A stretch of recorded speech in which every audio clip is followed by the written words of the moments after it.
तथा ऊर्जा संसाधन निकालिए। खनिज तथा ऊर्जा संसाधन निकालिए जल्दी से। खनिज तथा ऊर्जा संसाधन।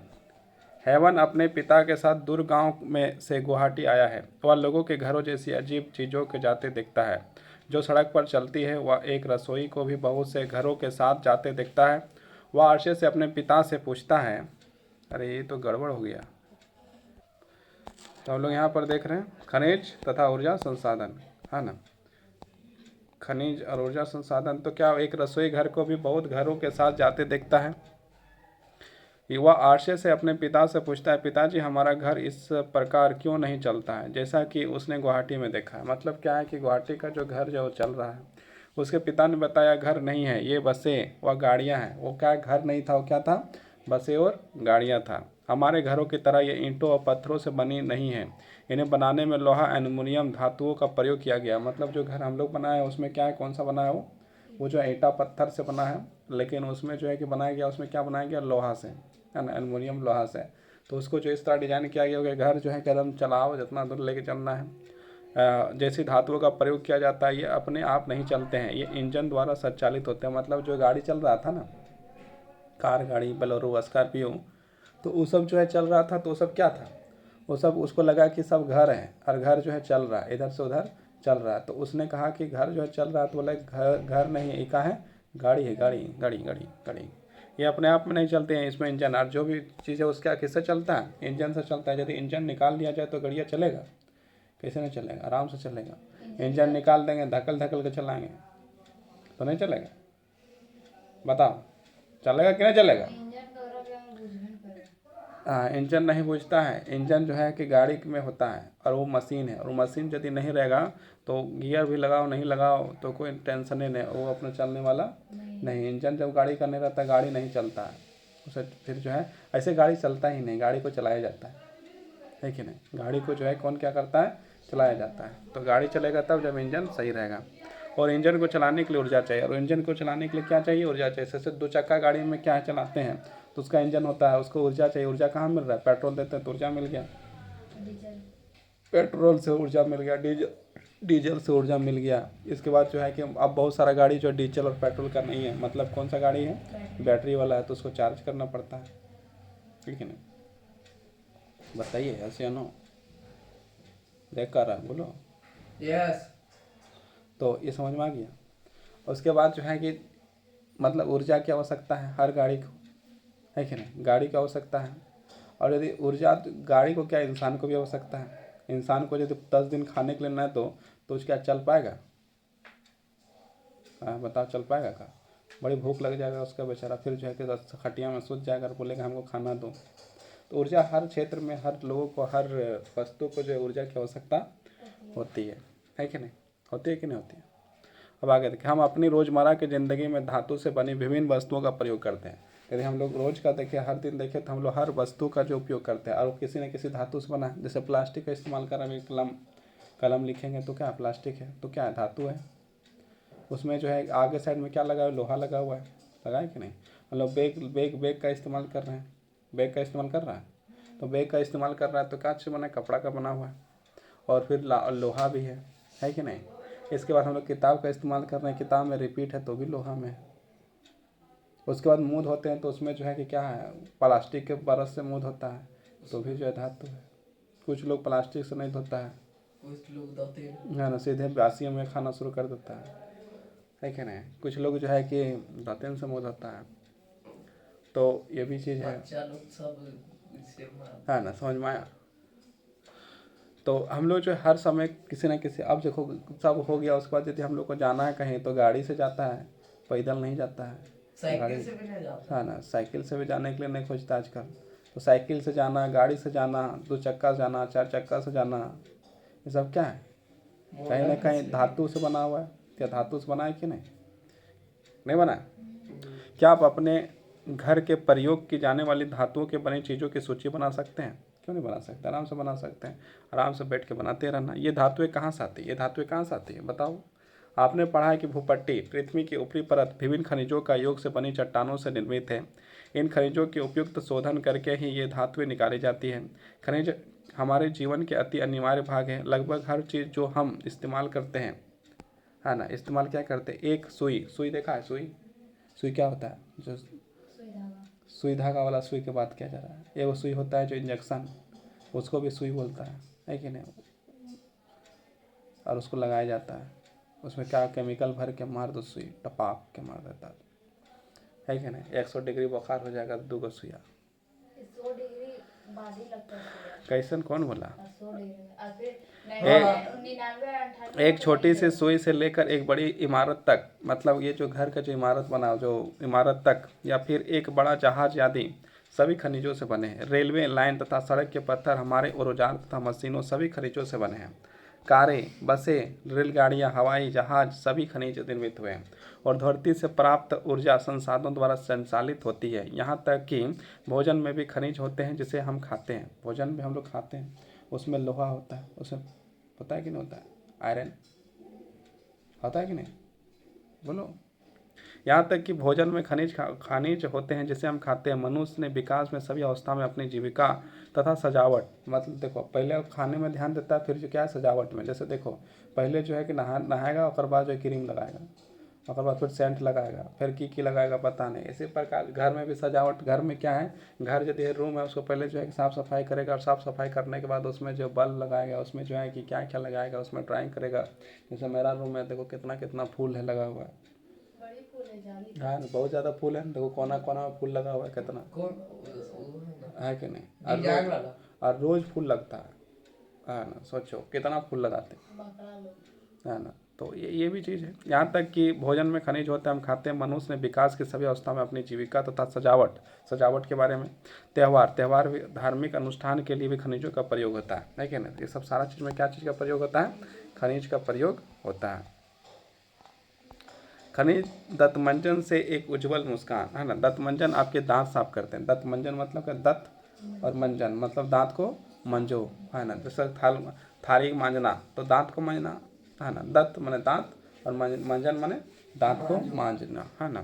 दंत मंजन आपके दांत को साफ करते हैं। कुछ अपरसक खनिज जैसे सिलिका, चूना पत्थर, एल्युमिनियम ऑक्साइड, विभिन्न फास्फोरस खनिज स्वच्छता की मदद करते हैं। फ्लोराइड दांतों को गलने से रोकता है। फ्लोराइड जो है क्या करता है, दांत को गलने से रोकता है। फ्लोराइड नामक खनिज से प्राप्त होता है। अधिकतर दंतमंजन टिटेनियम ऑक्साइड से सफ़ेद बनाए जाते हैं, क्योंकि र्यूटाइल्स, इमेटाइट और एनाटाइज नामक खनिजों से प्राप्त हैं। कुछ दंतमंजन जो चमक प्रदान करते हैं, है ना। कुछ जो है कि दंतमंजन यदि तुम जो है कि मुँह धो रहा है तो दांत में चमक आ जाएगा, उनका कारण है अबरक, है ना। टूथब्रश में पेस्ट की ट्यूब पेट्रोलियम से प्राप्त प्लास्टिक की बनी होती है। किससे बनी होती है, प्लास्टिक से बनी होती है। अब यह बताइए कि ये खनिज कहाँ से पाए जाते हैं। अब बताना है कि ये खनिज कहाँ से पाए जाते हैं, ना। तो तुम लोग आराम से बताना, ज़रा ध्यान से सोचें। वह बताएं कि रोशनी देने वाले बल्ब में कितने खनिज तत्व होते हैं। जैसे बल्ब होता है उसमें जो कितना खनिज तत्व का प्रयोग किया जा रहा है। अभी जो एलईडी बल्ब हो रहा है, तो एलईडी बल्ब को यदि खोल के यदि देखो तो उसमें जो भी बहुत सारे खनिज तत्वों का इस्तेमाल किया जाता है। छोटा छोटा तार को जोड़ने का काम किया है ना। इसके बाद जो है कि बल्ब लगा, 10 टका वाला बल्ब को देखो तो उसमें भी जो है कि, है ना, 18 टका बल्ब हो गया है। उसको यदि देखो तो उसमें भी जो है कि तार लगा हुआ है ना। सभी सजीव वस्तुओं को खनिजों की आवश्यकता होती है। जितने भी वस्तु होते हैं, सजीव वस्तु होते हैं, सबको किसकी आवश्यकता होती है, खनिज की आवश्यकता। खनिजों के बिना जीवन प्रक्रिया नहीं चल सकती। यद्यपि हमारे कुल पौष्टिक उपभोग में केवल 0.3% भाग ही खनिज है, तथापि ये इतने महत्वपूर्ण और गुणकारी है कि इसके बिना हम 99.7% भोज्य पदार्थ का उपयोग करने में असमर्थ हैं। मतलब कि जो है कि 99% जो है कि भोजन का इस्तेमाल जो है हम लोग करने में असमर्थ है। मतलब खनिज होना ही चाहिए, है ना। जरा ध्यान से सोचें वह बताएं कि तथा भोज्य पदार्थ मतलब भोजन कर जो हम लोग करते हैं उसे भोज खाने का चीज़ है, उसको वो भोज्य कहते हैं। खाते पदार्थ तो जाने जो खाने वाला चीज़ वस्तुएं होते हैं उसको क्या कहा जाता है, भोज्य पदार्थ, है ना। भोज्य पदार्थ अंकित पोषक तत्वों में इकट्ठा करें। अब क्या है, ये सब जो आप लोग इकट्ठा करते रहिए आराम से। खनिज क्या है, खनिज क्या है। भूविज्ञानियों के अनुसार खनिज एक प्राकृतिक रूप से विद्वान समरूप तत्व है जिसकी एक निश्चित आकृति संरचना होती है। मतलब उसकी क्या, एक निश्चित आकृति और संरचना होती है। खनिज प्रकृति में अनेक रूपों में पाए जाते हैं, जिसमें कठोर, हीरा व नरम चूना है। मतलब सबसे कठोर यदि देखा जाए तो क्या है, हीरा। हीरा देखा है, अब वहाँ घर में रखे हैं हीरा, जाके देख लेना, है ना। बड़ा सा हीरा है 1 किलो का, उसका नाम रखें हीरा, है ना। मोती, हीरा मोती वाला कहानी नहीं सुना, है ना। मेरा वहाँ पर बाहर में मोती बाहर में एगो हीरा, 9 का बेलवन के नाम है हीरा। बाहर में एगो जो है कि रखे हैं हम, उसका नाम रखे हैं हीरा। 1 किलो का पत्थर है, देख लेना। हम जानते हैं आपका वाला देख लिए। देख लियो ना ना, और लेकिन मोती भी देख लिए। मोती भी देख लेना। तो हीरा जो है, सोना देख लिए। हाँ सोना सोना देख लो। तो हीरा मोती जो है नाम है ना। तो हीरा जो होता है तत्व होता है, हीरा बहुत सुंदर चमकीला दिखाई देता है ना। जो अभी जो है कि आम आदमी के पास ये सब चीज़ जो है कि दिखाई नहीं देता है। आपके पास है। मेरे पास नकली वाला है, असली वाला नहीं है। तो ये चीज़ जो है कि समझ में आ गया। हीरा जो है कि सबसे कठोर माना जाता है, और फिर जो है कि सबसे नरम कि क्या माना जाता है, चूना चूना चूना चूना चूना, क्या माना जाता है, चूना, है ना। नरम जो है मतलब मुलायम सबसे जो आता है वो क्या है, चूना सम्मिलित है। खनिज इतने विविध क्यों है, खनिज का जो इतना प्रकार क्यों, ये पूछ रहा है। आप चट्टानों के विषय में पहले ही पढ़ चुके हैं। चट्टानों खनिज के समरूप तत्वों के यौगिक हैं। कुछ चट्टानें जैसे चूना पत्थर, कुछ चट्टान जो जैसे चूना पत्थर केवल एक ही खनिज से बनी है, लेकिन अधिकतर चट्टानें विभिन्न अनुपातों के अनेक खनिजों का उपयोग है। यद्यपि 2000 से अधिक खनिजों की पहचान की जा चुकी है। आज के समय में जो है 2000 से ज़्यादा खनिज का जो है पहचान कर लिया गया, लेकिन अधिकतर चट्टानों में केवल कुछ ही खनिजों की बहुयाता है। एक खनिज विशेष निश्चित तत्वों का योग है। उन तत्वों का निर्माण उस समय की भौतिक रासायनिक परिस्थितियों के परिणाम है। इसके फलस्वरूप ही खनिजों की विविध रंग, कठोरता, चमक, घनत्व तथा विविध क्रिस्टल पाए जाते हैं। भूवैज्ञानिक इन्हें विशेषताओं के आधार पर खनिजों के वर्गीकरण किया है। मतलब जिसका जो विशेषता है उसके आधार से जो है कि बांट दिया गया। जैसे मान लो कि स्कूल होता है, तो स्कूल में जो एक होता है कमज़ोर बच्चा का विशेषता, मतलब जो है एक होता है जो 90+ से जो ज़्यादा नंबर लाता है, उसको अलग कर लिया जाता है। कुछ ऐसा है जो कि 80% से ऊपर लाता है, तो उसको अलग कर लिया जाता है ना। कोई बच्चा ऐसा जो परसेंटेज नहीं लाता है, बोलता है का परीक्षा देगा, कल मर जाएंगे तो हाँ ना, परीक्षा देंगे, पैसा देते हैं तो परीक्षा कर देंगे, है कि नहीं। तो उसको भी अलग रखा जाता है। अब जो सबसे ज़्यादा परसेंटेज लाता है उसको जो मिलता है प्राइज, जो उससे कम परसेंट लिखता है तो उसको मिलता है प्राइज, उसको कम परसेंट मिलता है उसको भी मिलता है प्राइज, है क्या नहीं। और जो सबसे कम परसेंट लगता माने कि मिलता है उसको भी मिलता है प्राइज। अब देखो उसको कौन सा प्राइज मिलता है, सुना तुमका लूर नहीं है, तुम पढ़ नहीं पाता है, तुम कमज़ोर लड़का है, तुम कमज़ोर लड़की, वो वाला प्राइज मिलता है। और जो तेज होता है उसको बोला जाता है तुम तो बहुत बढ़िया। तो सबका उसके अनुसार बांट दिया जाता है। तो जो इसी तरह खनिज के भी जो विशेषता है उसके अनुसार से जो खनिज को क्या कर दिया गया है, बांट दिया गया है। भूविदो मतलब जो भूगोल विधि मतलब क्या, भूगोल के जो जानने वाला जो है ना, पृथ्वी को जानने वाला है ना। उसमें जो भूवैज्ञानिक जो है मतलब धरती को जानने वाला वैज्ञानिक जो है उसके बारे में बात किया जा रहा है। भूवैज्ञानिकों द्वारा खनिजों का अध्ययन, भूविदो स्थल कृतियों की बेहतर जानकारी है तो खनिजों का अध्ययन भूपृष्ठ के एक अंश के रूप में करते हैं। भूगोलवेत्ता खनिज संसाधनों के वितरण और खनिजों से संबंधित आर्थिक क्रियाओं में ज़्यादा रुचि रखते हैं, परंतु एक भूवैज्ञानिक खनिजों का निर्माण प्रक्रिया, इसकी आयु और खनिजों के भौतिक और रासायनिक संगठन से संबंधित विषयों की जानकारी रखते हैं, है ना, है ना, है ना, है ना, है ना। अब देखो तो है, अब देखो जो जिसका काम है, जैसे मान लो एक विद्यार्थी का काम है, तो जब टीचर पढ़ाता है तो उसको क्या करता है, नोट्स बना कर रख लेता है। और कुछ लोग ऐसे हैं जो उसको बस सुन कर बोलता है ये मास्टर का पढ़ाता है, कि कुछ भी बोल के चल जाता है, कितना लिखते रहेंगे, नहीं लिखता है। लेकिन भूवैज्ञानिक लोग क्या है, जिस प्रकार विद्यार्थी जो है सही विद्यार्थी, अच्छा विद्यार्थी नोट्स बना के रख लेता है, याद कर लेता है, समर्पण कर लेता है, उसको जो प्रयोग करता है, बोलने में, बताने में, समझाने में दूसरे का प्रयोग करता है, तो वो जो एक अच्छा विद्यार्थी होता है। उसी प्रकार वैज्ञानिक लोग क्या करता है कि जो चीज़ उन लोग प्रयोग करता है तो उसको जो नोट करके रखता है, फिर उसको जो है कि लोगों को बताने का काम करता है, समझाने का काम करता है, ठीक है नहीं। तो विद्यार्थी यदि अच्छा विद्यार्थी तो क्या करेगा, जो टीचर जो पढ़ाता है तो सारा चीज़ को क्या करता है, पॉइंट वाइज पॉइंट जो है उसको नोट करता है, उसको स्मरण करता है। उसके बाद जो है कि जब भी किसी को जो है कि बता कर जो है कि बता भी देता है, ठीक है नहीं। लेकिन यहाँ पर ऐसा विद्यार्थी मिलना भी कठिन है, ठीक है नहीं। सामान्य व वाणिज्य व्यापारिक उद्देश्य है तो खनिज निम्न प्रकार से वर्गीकृत किए गए हैं। मतलब खनिजों का जो है कि क्या क्या वर्गीकृत किया गया, तो क्या देखो वर्गीकृत क्या क्या किया गया, सो देख लो। तो क्या क्या वर्गीकृत किया गया है, तो खनिज को जो है कि दो नहीं 3 भागों में बांट दिया गया है ना। तो पहला क्या है, धात्विक, दूसरा है अधात्विक और तीसरा है ऊर्जा खनिज, है ना। कितने प्रकार के हैं, 3 प्रकार। खनिजों का वर्गीकरण क्या है, खनिज कितने प्रकार के होते हैं, खनिज जो है कि 3 प्रकार के होते हैं। पहला क्या है धात्विक, दूसरा क्या है अधात्विक और तीसरा क्या है ऊर्जा खनिज। अब देखो धात्विक खनिज है उसको फिर 3 प्रकार से बांट दिया गया है ना। लोह धातु जिसमें लोहे का अंश हो, मतलब एक जो है लोहा वाला जिसमें लोहा का अंश होता है उसे लोह धातु कहा जाता है। उसमें लो एक्स मैग्नीशियम निकल और कोबाल्ट है। धातु उसके धात्विक का एक और भाग बताया गया है जिसमें है अलो मतलब तांबा सीसा जस्ता, इसमें बॉक्साइड है, इसमें जो लोहा का अंश नहीं होता है। उसके बाद बहुमूल्य खनिज जैसे सोना चांदी प्लेटिनियम आदि, ये जो है धात्विक खनिज, ये सब क्या है धात्विक खनिज है। धात्विक खनिज कितने प्रकार के हैं 3 प्रकार के, एक होता है लो और एक होता है अलो, है ना। एक होता है लो और एक अलो। जिसमें लोहा का गुण होता है उसको हो गया लो धातु, और जिसमें लोहा का गुण नहीं होता उसको कहते हैं अलो धातु, है ना। अलो धातु जिसमें लोहा का गुण नहीं हुआ वो अलो धातु, और जिसमें जो है कि माने कि कीमती वस्तु उसको क्या कहेंगे बहुमूल्य धातु, है ना।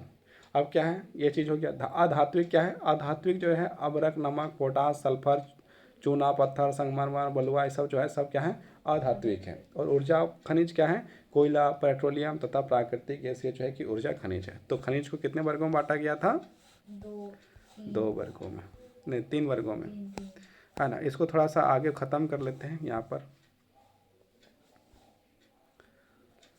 कहाँ से घूमता है जी ये वाला, अच्छा यहाँ से घूमेगा।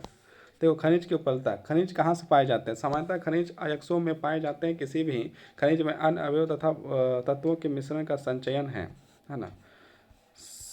संचयन है तो अयस्क शब्द का प्रयोग किया जाता है। खनन का आर्थिक महत्व भी तभी है जब अयस्क के खनिजों का संचयन पर्याप्त मात्रा में हो। खनिजों की खनन की सुविधाएं, खनन मतलब क्या, जिससे हम लोग कोड़ते हैं ना, कोड़ के निकालते हैं उसको कहा जाता है खनन, है ना। बढ़िया बात है, बहुत अच्छी बात है, बहुत सुंदर, यस सर। हाँ वेरी गुड। इसके निर्माण और संरचना पर निर्भर है। खनन सुविधा इसके मूल्य पर निर्धारित करती है। अतः हमारे लिए मुख्य सेल समूह का समझना अत्यंत आवश्यक है जिसमें से खनिज पाए जाते हैं। खनिज प्रायः निम्न सेल समूह में प्राप्त होते हैं। देखो ये क्या है, खनिज कहाँ पाया जाता है, अग्नेय चट्टानी क्रांतीय चट्टानों में खनिज के दरारों जैसे भ्रंशों का मिलते हैं।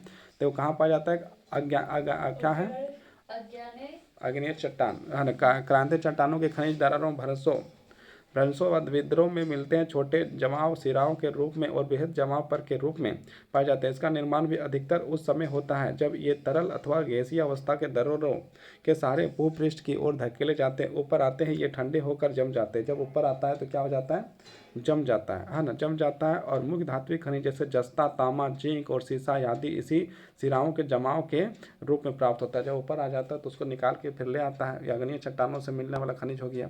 उसके बाद खा नंबर में देखो अन्य खनिजों के अवसादीय चट्टानों में अनेक खनिज अस्तित्व मैंने एक जो है कि अवसादीय चट्टानों में पाया जाता है। इसका निर्माण क्षैतिज परतों निपेक्षण संचयन जमाव का परिणाम है। कोयला तथा कुछ अन्य प्रकार के लौह अयस्कों का निर्माण लंबी अवधि तथा अत्यधिक उष्मा के दबाव के परिणाम। क्या हुआ कि कोयला कैसे बनता है, हजारों साल पहले जो है, आज से हजारों साल पहले जो है कि बाढ़ भूकंप आया होगा और उसके बाद क्या है कि लोग उसमें दब गए होंगे। जब भूकंप आता है तो जानवर पेड़ पौधा आदमी सब जो है कि भूकंप के नीचे मतलब क्या होता है दब जाता है। और दब जाता है तो बहुत दिन तक वो सड़ता पचता कड़ता गलता रह गया। उसके बाद वो क्या बन गया, वो जो कोयला बन जाता है। वो क्या बन जाता है, कोयला बन जाता है। जब कोयला बन जाता है तो फिर क्या होगा, कोयला बन गया तो कोयला बन गया। उसके बाद फिर जो है कि जन्म होगा, जन्म सब कोयला बन जाएगा, है ना, कोयला बन जाएगा। धरले कोयला बन जाता है। नीचे अंदर में सब सड़ फड़ के जो है कि कोयला वैला का जो निर्माण हो जाता है ना। तो हजारों साल पहले की बात है।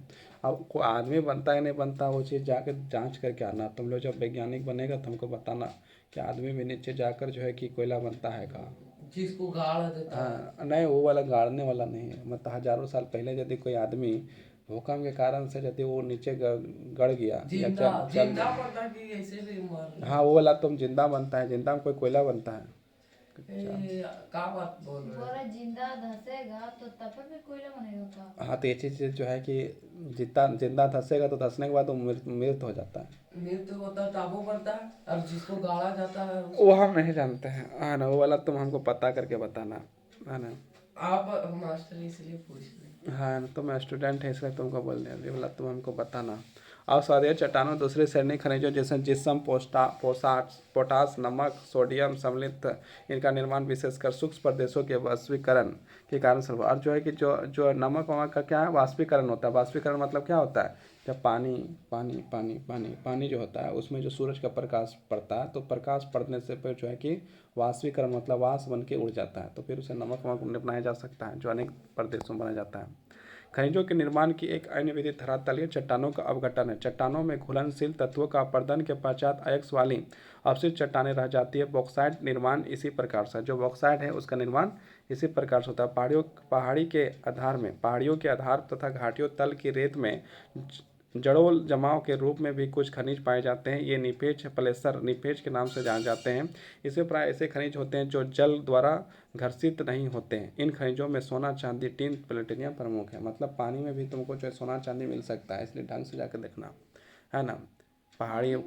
पहाड़ी में जो है कि मिल जाएगा, पानी में मिल जाएगा, है ना। सोन नदी, जो झारखंड का सोन नदी है ना, उसमें सोना मिलता था। अब देखो आगे बढ़ते हैं। महासागरीय जल में भी विशाल मात्रा के खनिज पाए जाते हैं। महासागर जो होता है, समुद्र होता है, उसमें भी जो है कि बहुत खनिज पाया जाता है, लेकिन इसमें से अधिकांश व्यापक रूप से विरासित होने के कारण इसकी आर्थिक सामर्थ्य कम है। फिर भी सामान्य नमक, मैग्नीशियम, ब्रोमाइन ज़्यादातर समुद्री जल से ही प्रगृहित होते हैं, मतलब वहीं से मिलता है। महासागरीय तली में मैग्नीशियम ग्रंथियों का भी धनी है, मतलब मैग्नीशियम तो थोड़ा चाहिए, तो कहाँ मिल जाएगा तुम्हारा, कहाँ से मिल जाएगा, कहाँ से मिल जाएगा, महासागर से, नदी से, मतलब समुद्र से मिल जाएगा। और एक बात जान लो, गर्मी के दिन में जो है जब गर्मी लगता है ना, तो पेड़ पौधा को भी गर्मी लगता होगा पूरा एकदम, है ना। और पेड़ पौधा का जो पत्ता जो जलने से बचता है, पूरा गर्मी मई जून में जो पूरा गर्मी लगता है, और पेड़ पौधा का जो पत्ता उसके बाद में झुलसता नहीं है, बच जाता है, उसका रीजन क्या पता है, उस पत्ता में मैग्नीशियम है ना, मैग्नीशियम है। मैग्नीशियम के कारण से वो जो है कि पेड़ पौधा जो है उसका पत्ता जो है कि झुलसता नहीं। आदमी को यदि रख दो तो आदमी को आग लग जाएगा, लेकिन जो पेड़ पौधा जो है 24 घंटा जब वहीं बाहर में है मई जून के गर्मी में, तो भी जो है कि उसका पत्ता झुलसता है, नहीं झुलसता, मतलब उसमें मैग्नीशियम है। मैग्नीशियम एक तत्व है, उसको जो है उसके अंदर में है, इसलिए जो है कि उसका जो है कि पत्ता जो है झुलस नहीं रहा है, समझा। इसलिए साइंस पढ़ा करो, साइंस पढ़ेगा तो समझ में आएगा। आगे देखते हैं। रेट हॉल खनन क्या आप जानते हैं कि भारत में अधिकांश खनिज राष्ट्रीयकृत है। मतलब राष्ट्रीयकृत मतलब भारत सरकार के द्वारा ऑर्डर से ही सब कुछ होता है, और इसका निष्कर्ष सरकारी अनुमति के पश्चात होता है। मतलब सरकार यदि अनुमति देगा तभी जो है खनन होगा, मतलब खोदने काम होगा। किंतु उत्तरी पूर्वी भारत में अधिकांश जनजातीय क्षेत्रों में खनिजों के स्वामित्व व्यक्तिगत समुदाय से प्राप्त हैं। मेघालय में कोयला, लो अयस्क, चूना पत्थर, डोलोमाइट के विशाल निफेज पाए जाते हैं। जोमाइन चेरापूंजी कोयले का खनन, देखो चेरापूंजी कौन सा जगह था जहाँ पर पानी की मात्रा विश्व में सबसे ज़्यादा गिरता है, उसको क्या कहते हैं, चेरापूंजी के नाम से जाना जाता है। कहाँ पर है ये, भारत में। भारत में कौन सा राज्य में है, मेघालय में। खनन परिवार के सदस्य द्वारा लंबी संकीर्ण सुरंग के रूप में किया जाता है। उसको सुरंग बना के घुस के, जैसे कोयला जैसे निकालता है, बहुत लोग कोयला निकालने जाता है तो धरती को कोड़ कोड़ के जाता है, तो जब अंदर में जब जाएगा तो क्या होगा, उसको कोड़ेगा तो क्या बन जाएगा, सुरंग बन जाएगा, है ना। बहुत बड़ा बड़ा सुरंग बन जाता है। तो वो तो भूकंप आ जाए, कुछ आ जाए, तो भूकंप आ जाएगा तो घरों में धंस जाएगा, तो वहाँ कहीं धंसेगा, है ना। घरों में आदमी रहता है तो घर धंस जाता है, तो वो वाला कहीं धंसेगा, बताओ। सदस्य द्वारा लंबी संकीर्ण सुरंग के रूप में किया जाता है, जिसे रेल हॉल खनन कहते हैं। नेशनल गिर के ट्रिब्यूनल ने इन क्रियाकलाप को अवैध घोषित कर दिया गया। और जो सुरंग बना के जो हो रहा है, इसको क्या कर दिया है, अवैध घोषित कर दिया, और सलाह दी है कि इसे तुरंत रोक देना चाहिए। और कहा क्या बोला है कि इसको जो है कि तुरंत रोक दो। ध्यान से सोचिए और बताइए। एक खुली खदान मतलब क्या है कि कोयला निकाल लिया, ऊपर से जो एकदम पूरा खुला दिखाई दे रहा है, बहुत बड़ा गड्ढा हो गया तुम्हारा खुली खदान। उत्खनन और सेल्फ युक्त भूमिगत खदान में क्या अंतर है, ये जो है कि सेल्फ युक्त भूमिगत खदान और जो खुला खदान में क्या अंतर है, वो तुम लोग को जो है कि बताना है, तो बताना आराम से। भारत अच्छे और विविध प्रकार के खनिजों संसाधनों में सौभाग्यशाली है। मतलब भारत में बहुत अच्छे मिलते हैं, क्या मिलते हैं, खनिज मिलते हैं, और बहुत विविध प्रकार के मिलते हैं। जैसे सोना मिल जाएगा, चांदी मिल जाएगा, हीरा मिल जाएगा, लोहा मिल जाएगा, मैग्नीशियम मिल जाएगा, प्लेटिनियम मिल जाएगा, हर चीज़ मिलता है। भले उसकी मात्रा कम काहे नहीं मिलती है, लेकिन हर चीज़ मिलता है, समझ में। भारत अच्छे और विविध प्रकार के खनिज संसाधनों में सौभाग्यशाली है, यद्यपि इसका वितरण असमान है। इसका जो है कि असमान मतलब क्या है, कहीं ज़्यादा कहीं कम, कहीं कोई सामान जो है बहुत ही कम, है ना, बहुत कम। जैसे यहाँ पर भारत में क्या, सोना की मात्रा जो है बहुत कम मिलता है, और कहाँ मिलता है, कर्नाटक में, है ना। मोटे तौर पर प्रायद्वीपीय चट्टानों में कोयले की धात्विक खनिज, अम्बरक और अन्य अधात्विक खनिजों के लिए अधिकांश भंडार संचित है। यहाँ पर जो है कि देखा जाए, कोयला देखा जाए, अम्बरक देखा जाए, तो भारत में बहुत हैं। प्रायद्वीपीय के पश्चिमी और पश्चिमी और पूर्वी प्रवासों में गुजरात असम के तलघटी चट्टानों में अधिकांश खनिज तेल निरपेक्ष पाए जाते हैं, है ना। तेल जो है कहाँ से निकाला जाता है? पेट्रोलियम भी जो है कि समुद्र नदी से भी निकाला जा सकता है ना। नदी जो है सजदी रहेगा तो वहाँ से भी तेल निकाला जा सकता है। प्रायद्वीपीय सेल कर्म के स्थान पर राजस्थान अनेक अल्लो खनिज पाए जाते हैं। वहाँ पर देखो अभी जो है कि हम लोग बात कर रहे थे लो और अल्लो खनिज के बारे में, तो अल्लो खनिज कौन था? लोग खनिज था सीसा, जस्ता, बॉक्साइट। तो ये कहाँ मिलेगा तुम्हारा? राजस्थान में ये जो है कि मिलता है ना। आलोक खनिज कहाँ मिल जाएगा? राजस्थान में तरफ मिल जाएगा। उत्तरी भारत के विशेष जलोढ़ मैदान, जलोढ़ मैदान मतलब जो पानी से जो है लेके आता है, नदी लेके आता है, उसको कौन सा मिट्टी करते हैं? उसको जलोढ़ मिट्टी करते हैं, है ना। तो उसको जो मिट्टी पूरा फैल गया तो क्या हुआ? जलोढ़ मृदा हो गया, जलोढ़ मैदान हो गया। और उस मैदान में जो है क्या देखो, और कितने प्रकार की मिट्टी होती है? जलोढ़ 2 प्रकार की, एक आधार होता है, एक बांगर और खादार। ओके। वैसे जरूर मैदान आर्थिक महत्व के खनिजों में लगभग विहीन है ना। खनिज से जो है बहुत मतलब कि आर्थिक खनिज देखा जाए तो ये सब विहीन है, मतलब नहीं, लगभग नहीं के बराबर है। ये भिन्नताएं खनिजों की संरचना, अंतर्गत भूगर्भीय संरचना, प्रक्रिया और समय के कारण होता है। आइए अब हम भारत के कुछ प्रमुख खनिजों के वितरण के अध्ययन करें। सदैव स्मरण रखें कि अयस्क व में खनिज सांद्रण, उत्खनन और सुगमता और बाजार की निटकता किसी संचय की आर्थिक जीवता की प्रभावित करने के लिए महत्वपूर्ण भूमिका निभाते हैं। अतः मांग की पूर्ति के लिए अनेक संभव विकल्पों में यह चयन करना पड़ता है। ऐसा हो जाने के बाद एक खनिज निपेज अथवा भंडार खदान में परिवर्तित हो जाता है। और उसको जो है कि उसको निपेज मतलब निकाल जब लेंगे तो क्या होगा? खदान बन जाएगा पूरी तरह से, है कि नहीं? खाली खाली। अब देखो लो एक्स, है ना। लो खनिज देखो, लो खनिज धात्विक, लो देखो खनिज कितने प्रकार के? 3। हाँ, जिसमें लोहा पाया जाता है वो जो है लो एक्स हो गया, है ना, लो वाला हो गया। और एक हो गया अलो हो गया, और एक क्या था? बहुमूल्य था। कैसा तुम लोग याद रखता है, भुला जाता है। खनिज को कितने वर्गों में बांटा गया था? 3 वर्गों में बांटा गया था, याद है? है ना। अब लो खनिज धात्विक खनिजों के कुल उत्पादन मूल्य के 3/4 भाग का योगदान करते हैं। 3/4 भाग में जो इसका कहा जाता है, ये धातु शोधन उद्योग में विकास मजबूत आधार प्रदान करते हैं। भारत में अपनी घरेलू मांग के पूरा करने के पश्चात बड़ी मात्रा में धात्विक खनिजों का निर्यात किया जाता है। कोई भी इंसान, जैसे मान लो तुम्हारे घर में यदि गोभी यदि हो रहा है तो गोभी जो है कि सबसे पहले क्या किया जाएगा? पहले अपना खाएगा, और जब खाएगा और यदि ज़्यादा हो जाएगा तो उसको लोग क्या करते हैं? बाजार में बेच देंगे। उसी प्रकार यदि जो खनिज भारत में ज़्यादा है वो क्या किया जाएगा? उसको जो पहले अपने लिए इस्तेमाल किया जाएगा और फिर उसको क्या किया जाएगा? उसको जो है फिर दूसरे देश में बेच दिया जाएगा। समझ में आया?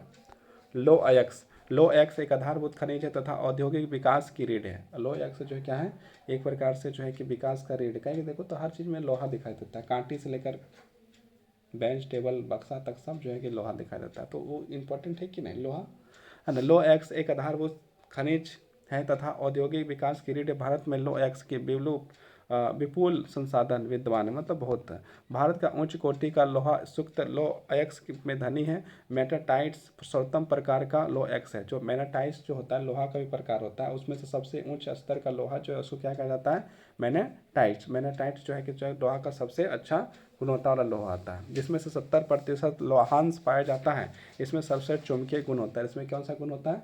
चुंबकीय गुण होते हैं, है ना।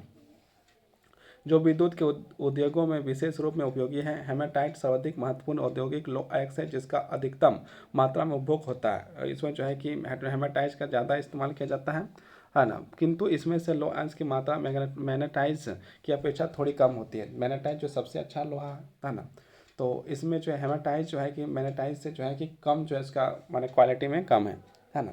इसमें लो एक्स के 50 से 60% तक पाया जाता है। वर्ष 2018-19 में लो एक्स का लगभग समस्त उत्पादन 97% ओडिशा, छत्तीसगढ़, कर्नाटक, झारखंड में प्राप्त हुआ था।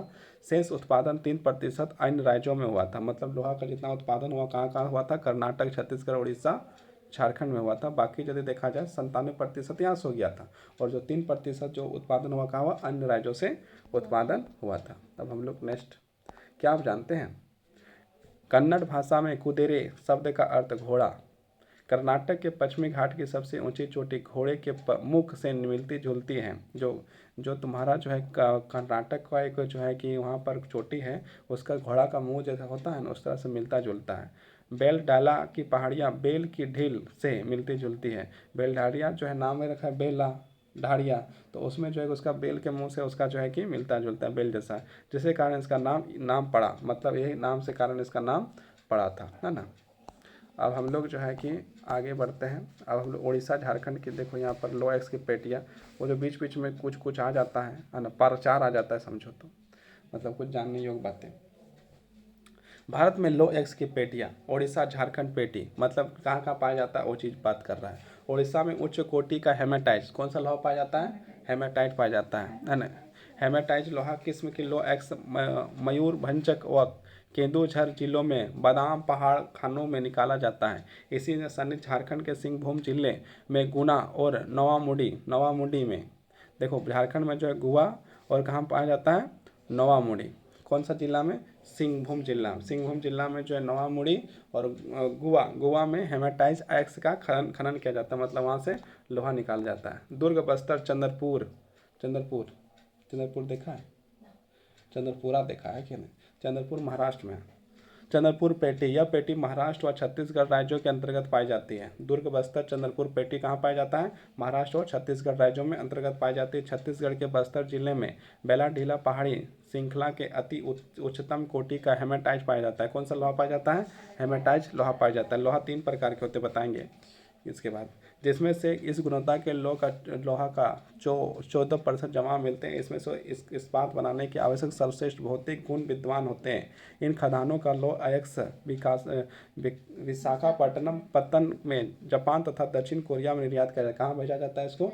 दक्षिण कोरिया और जापान में भी बेचा जाता है। उसके बाद है बलिरी, चित्रदुर्ग, चिक्कामंगलुरु, तुर्कुरु पेटी, कर्नाटक की। इस पेटी में लो एक्स के भेद मतलब बहुत ज़्यादा, क्या है? भेद मतलब क्या होता है? भेद मतलब ज़्यादा राशि से संचित है। कर्नाटक में पश्चिमी घाट में अवस्थित केंद्रोन्मुख खाने 100% निर्यात इकाई, मतलब 100% निर्यात मतलब बेच देता है। केंद्रोन्मुख निरपेक्ष संसार के सबसे बड़े निरपेक्षों का एक माना जाता है, मतलब सबसे ज़्यादा वहाँ निकाल जाता है। लो एक्स करदम रूप में पाइपलाइन द्वारा बेंगलुरु के निकट एक पतन पर भेजा जाता है। पाइपलाइन के द्वारा जो कहाँ भेज देता है? बेंगलुरु भेज देता है ना। महाराष्ट्र गोवा पेटी, कौन सा पेटी है ये? महाराष्ट्र गोवा पेटी। यह पेटी गोवा और महाराष्ट्र के राज्य में रत्नागिरी जिले में स्थित है। यद्यपि यहाँ का लोहा उत्तम प्रकार का नहीं, और ये जो है कि इसका लोहा जो है कि ज़्यादा क्वालिटी वाला लोहा नहीं है, तथापि इसका दक्षता में दोहन किया जाता है। मरगांवों पतन में इसका निर्यात किया जाता है। कहाँ निर्यात किया जाता है?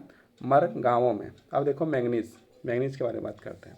मैंगनीज मुख्य रूप से इस्पात का विनिर्माण के प्रयोग किया जाता है। मैंगनीज का जो है इस्पात के लिए जो है कि बहुत ज़रूरी पार्ट्स हैं, तथा 1 टन इस्पात बनाने में लगभग 10 किलो मैंगनीज, मतलब यदि इस्पात यदि बनाया जा रहा है तो 1 टन बनाया जा रहा है, मतलब 100 किलो यदि बनाया जा रहा है तो उसमें 10 किलो क्या है? मैंगनीज को मिलाया जाता है ना। यदि इस्पात बनाया जाता है तो उसमें जो है कि यदि 100 किलो यदि लोहा है तो उसमें 10 किलो जो है मैंगनीज मिला दिया जाता है ना। इसका उपयोग ब्लीचिंग पाउडर, कीटनाशक दवाएं और पेंट बनाने में किया जाता है। मतलब मैंगनीज का इस्तेमाल कहाँ का किया जाता है? कीटनाशक मतलब क्या होता है? कीटनाशक मतलब कीटाणु मारने वाला, हाँ ना। ब्लीचिंग पाउडर बनाया जाता है, और जो है कि इसका पेंट बनाया जाता है। जो पेंट किया जाता है दरवाजा वरवाजा में, वो जो है उसमें भी बनाया जाता है। समझ में आ गया? समझ में आया? नहीं आया? आया कि नहीं आया? कुछ नहीं बोल रहा है। अब क्या? अलोक खनिज, है ना। कौन से खनिज?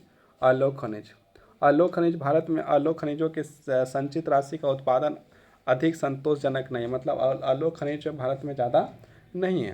यद्यपि ये खनिज जिसमें से तांबा, बॉक्साइट, सीसा और सोना आते हैं, मतलब क्या है? तांबा है, बॉक्साइट है, सीसा है, सोना है, इसमें भारत ज़्यादा नहीं है इसके पास।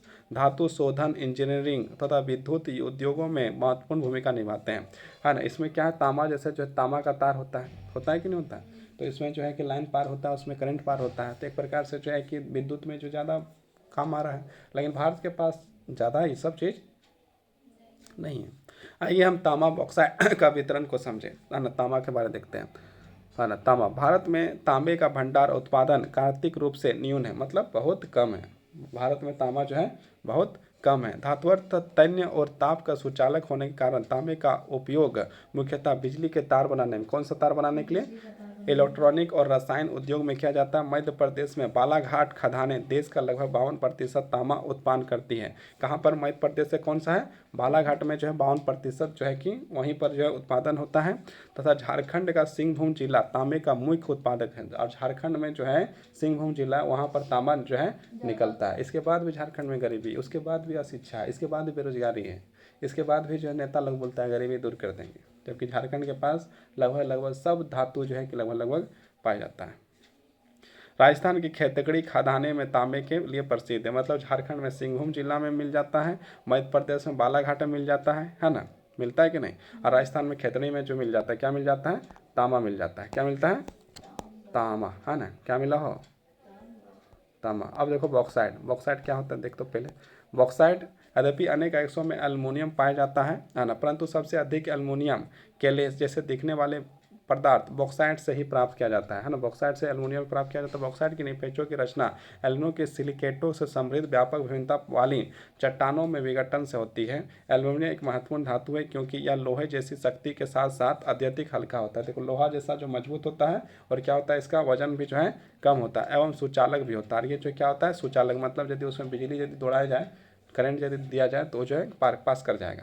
इसमें अत्यधिक धात्वरता भी पाई जाती है और इसमें जो है कि तुम कितना भी उसको पतला करो तो पतला हो भी जाता है। समझ में आया। नेक्स्ट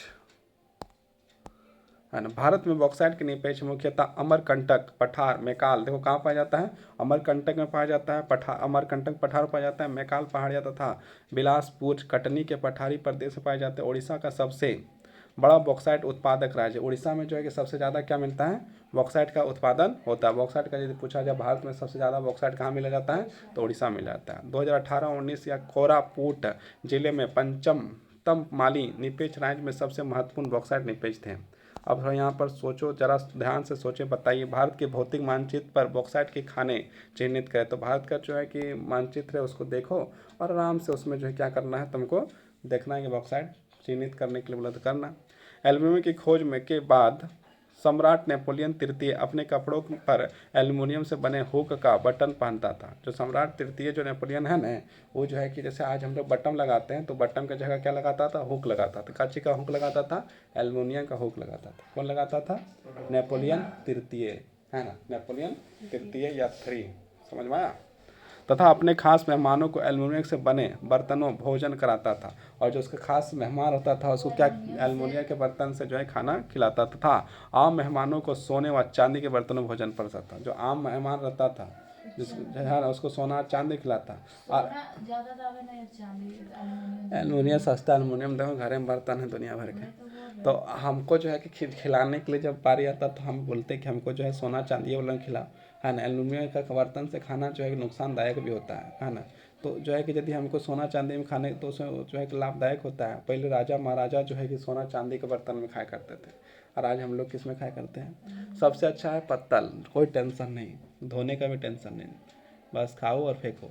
उसके तुम्हारा खाने के बाद कौन खाएगा, जानवर भी खा लेगा, है ना। जानवर भी पत्तल जो है कि आराम से खा सकता है। केला का पत्ता में जो है कि बहुत सारे राज्यों में खिलाया जाता है कि नहीं।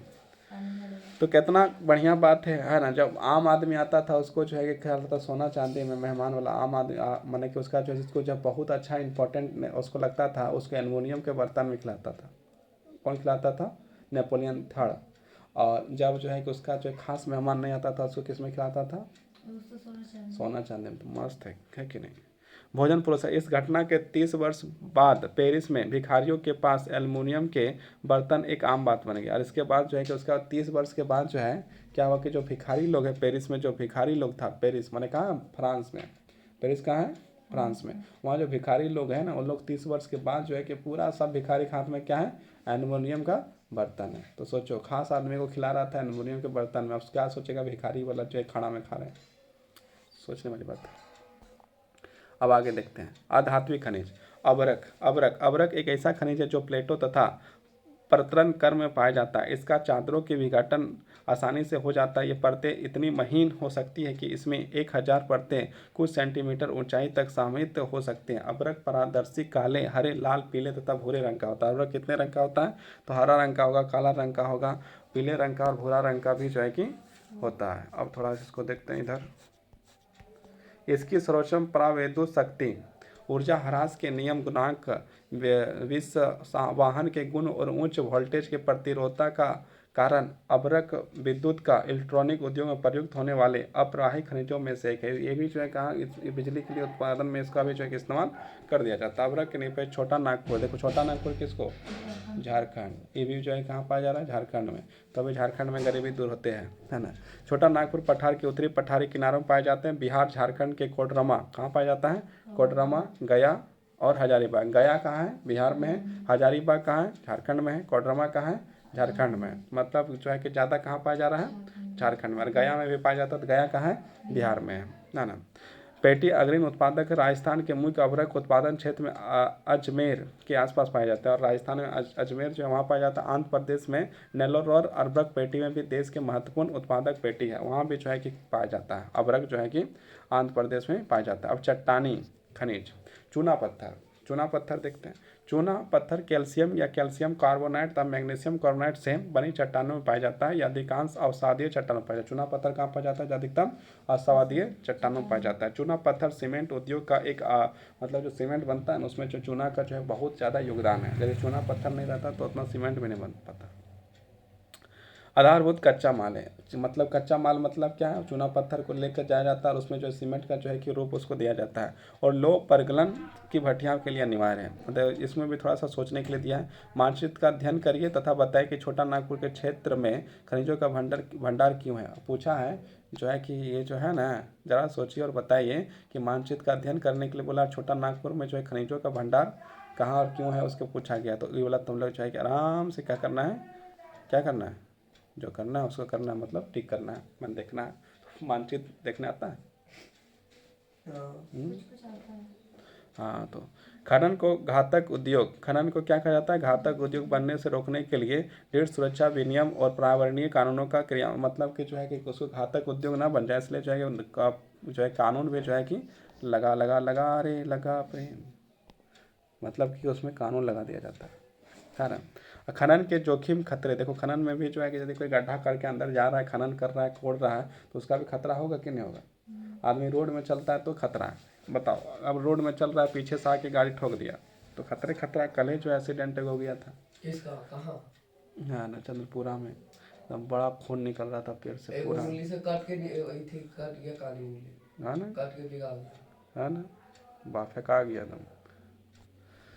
तो सोचो तो किस तरह गाड़ी चलाना चाहिए। क्या आपने कभी खनिजों के द्वारा आपके जीवन में सुविधाजनक बनाने के लिए किए गए प्रयासों के बारे में सोचा है। खनन के खनिजों के स्वास्थ्य और पर्यावरण पर क्या प्रभाव पड़ा। खदानों में काम करने वाले श्रमिक लगातार धूल, हानिकारक धुएं सांस लेते हुए, मतलब यदि कोड़ रहा है तो वहाँ पर धूला भी निकलेगा, है ना, वहाँ पर जो है गैस भी निकलेगा, अलग प्रकार की गैस निकलेगा, तो फिर क्या होगा, माने क्या मतलब कि हृदय रोग हो सकता है। समय लगातार धूल, हानिकारक धुएं सांस लेते हुए फेफड़ों में संबंधित बीमारियां शिकार हो जाएगा, मतलब कि जब उसका जो है बीमारी भी हो सकता है।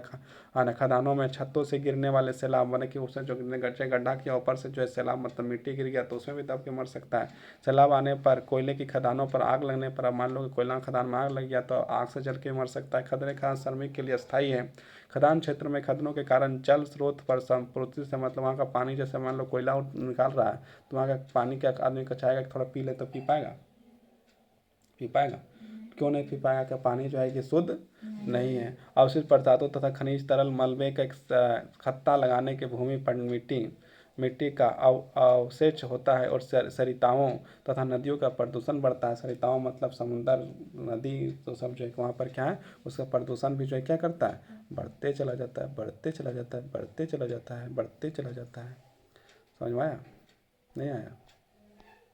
अब देखो खनिजों के संरक्षण के बारे में दिया है, तो थोड़ा खनिजों के संरक्षण के बारे में देखते हैं। हम सभी को उद्योग और कृषि के खनिजों का निष्पेषण और उसमें संमिलित पदार्थों की भारी मात्रा सोच होता है। खनन योग निष्पेष के कुल राशि असमर्थक अंश है, अर्थात भूपट्टी का 1%। जिन खनिजों संसाधनों के निर्माण और साधन के लाखों वर्ष लगे, हम उनका शीघ्रता से उपभोग कर रहे हैं। खनिज निर्माण की भूगर्भिक प्रक्रिया इतनी धीमी है कि उनके वर्तमान उपभोग की दर तुलना में उसके भूपर्षण का दर अप्रत्यक्ष रूप से थोड़ा है। इसलिए खनिज संसाधनों के सीमित अभिकरणीय योग्य समृद्ध खनिज निरपेक्ष हमारे देश में अत्यधिक मूल्यवान संपत्ति है, लेकिन ये अल्पजीवी है। अयस्कों के सतत उत्खनन लागत बढ़ती है क्योंकि खनिजों के उत्खनन की गहराई बढ़ने के साथ उसकी गुणवत्ता भी घटती है। मतलब उसकी गुणवत्ता क्या है, घटती भी। आपने खनिजों के संसाधन सुनिश्चित एवं सतत पोषकीय ढंग से, सतत मतलब कि उससे जो किसी प्रकार का नुकसान ना हो, उसे सतत मतलब सब चीज़ अच्छे ढंग से लेके जाना, प्रयोग करने के लिए तालमेल युक्त प्रयास करना होगा। निम्न कोटि के अयस्कों को कम लागतों पर प्रयोग करने के लिए उत्तम प्रयोगति का सतत विकास करते रहना, धातुओं का पूर्ण चक्रण रद्दी, धातुओं प्रयोग तथा अन्य परिस्थितियों का उपयोग भविष्य में हमारे खनिजों का संसाधन संरक्षण के उपाय है। और इसको जो है कि बचाकर हम लोग को आगे बढ़ना चाहिए, तब जो भविष्य में भी जो है क्या होगा कि जो है उपयोग किया जा सकता है। जब सब एक ही बार निकाल देंगे, सब खत्म कर देंगे तो क्या होगा, प्रॉब्लम हो जाएगा। जरा ध्यान से सोचें और बताएं। उन पदार्थों की सूची बनाएं जहां खनिजों की अपेक्षा उनके प्रतिस्थापनों का प्रयोग हो रहा है। ये प्रतिस्थापन क्या है और कहां से प्राप्त होते हैं। ऊर्जा संसाधन, ऊर्जा सभी क्रियाकलापों के लिए आवश्यक है। खाना पकाने में, देखो खाना पकाने के लिए हम लोग क्या चाहिए, ऊर्जा चाहिए कि नहीं। अब जैसे मान लो कि कोयला यदि नहीं जलाएगा तो खाना बनेगा का, नहीं बनेगा ना, है ना। पकाने में रोशनी और ताप, गाड़ियाँ संचालन तथा उद्योग मशीनों के संचालन में ऊर्जा की आवश्यकता होती है। मतलब हर चीज़ में ऊर्जा की आवश्यकता होती है। यदि गाड़ी चला रहे हैं तो उसमें पेट्रोल की आवश्यकता, डीजल की आवश्यकता, मोबिल की आवश्यकता। नहीं दोगे तो क्या गाड़ी चलेगा, नहीं चलेगा। अब यदि बैटरी वाला गाड़ी आए तो उसको तो चार्ज करने की आवश्यकता है, और चार्ज नहीं करेगा तो गाड़ी चलेगा, चलेगा कैसे नहीं चलेगा। ढलान में चलाएंगे, धक्कन देंगे, गाड़ी चलते जाएगा, नहीं चलेगा। बिना पेट्रोल की गाड़ी नहीं चलेगा, चल जाएगा। लेकिन वो गाड़ी जो है कि खाली ढलान में चलेगा, है ना। साइकिल कैसे चलेगा, बिना साइकिल कैसे चलेगा, कैसे चलेगा, बिना पैडल मारे चल जाएगा। हाँ कैसे चलेगा, हाँ ना, बिना पैडल मारे चल जाएगा, कहीं ना। वो ढलान में चलाएंगे तो, लेकिन ढलान में कैसे चलाएंगे, है ना। साइकिल तो अपना शरीर तो ढलान नहीं रहता, तो ढलान जा जाके लेके तो चलाएंगे, जहाँ ढलान रहेगा वहाँ जाके चलाएंगे, धकल धकल के लेके जाएंगे। ऊर्जा उत्पादन ईंधन खनिजों में कोयला, पेट्रोलियम, प्राकृतिक गैस, यूरेनियम तथा विद्युत में किया जाता है। ऊर्जा संसाधनों का परंपरागत तथा गैर परंपरागत साधनों का वर्ग किया जाता है। यहाँ पर दो शब्द आ गए हैं और ये जो क्वेश्चन बन भी सकता है, परंपरागत और एक गैर परंपरागत। जो प्राचीन काल से चलते आ रहा है उसको जो परंपरागत कहते हैं, और जो उसको जो बदलाव हो गए हैं उसे जो है क्या कहते हैं, गैर परंपरागत कहते हैं, है ना। परंपरागत और गैर परंपरागत दो शब्द हैं। परंपरागत साधनों में देखो, परंपरागत प्राचीन समय से चलते आ रहा है। क्या चल रहा है, लकड़ी, उपले, मतलब गोबर जो होता है उसमें कोयठा बनाते हैं, वही उपला, है ना। कोयला, पेट्रोलियम, प्राकृतिक गैस तथा विद्युत, दोनों जल विद्युत, ताप विद्युत सम्मिलित है ना। मतलब क्या क्या, गोबर, गोइठा, ना विद्युत, ये सब चीज़ तुम्हारा क्या आ गया, ये सब जो है कि परंपरागत है ना। जो प्राचीन समय से चलते आ रहा है सबसे क्या है, परंपरागत। जैसे लकड़ी है, गोबर का गोइठा हो गया, है ना, इसको उपले कहा जाता है। कोयला हो गया, पेट्रोलियम हो गया, प्राकृतिक गैस हो गया, ये सारा क्या है, विद्युत क्या हो गया, ये सारा, ये सब क्या है, परंपरागत है। और गैर परंपरागत क्या है, गैर परंपरागत जो क्या बोलते हैं, जैसे परंपरागत ध्यान है ये प्राचीन काल से चलते आ रहा है। तो क्या चल के आ रहा है, जैसे गोठा, जो क्या बोलते हैं, उपला बोलते हैं उसको। और बहुत कुछ अभी जो बोले एकदम स्वेटर तो याद है ना, बहुत कुछ है।